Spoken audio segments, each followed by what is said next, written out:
पदाया देखावो ये जान।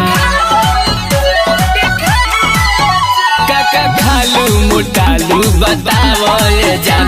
ई गरीबो पदाया देखावो ये जान। कौन खेला आइलू हो तू खेल के बोलो कितना नील गईनी लोगवा के एल के ई कमाल हो घच कैली के तेल के। कितना नील गईनी लोगवा के एल के ई कमाल हो घच कैली के तेल के बुझला।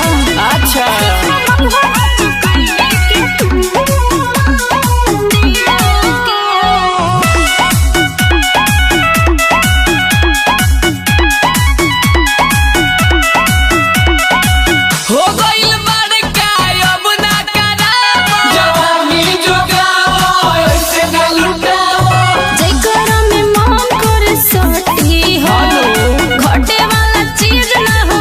कितना भाड़ा बाटे तुहरा मेल के।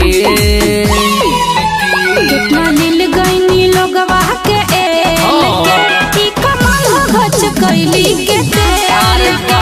कितना नील गईनी लोगवा के एल के ई कमाल हो घच कैली के तेल के।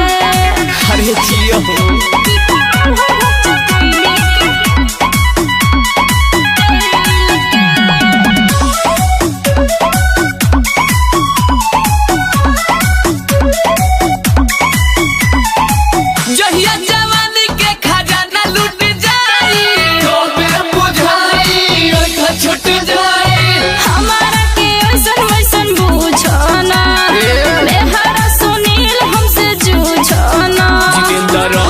के बुझो ना अकेल के।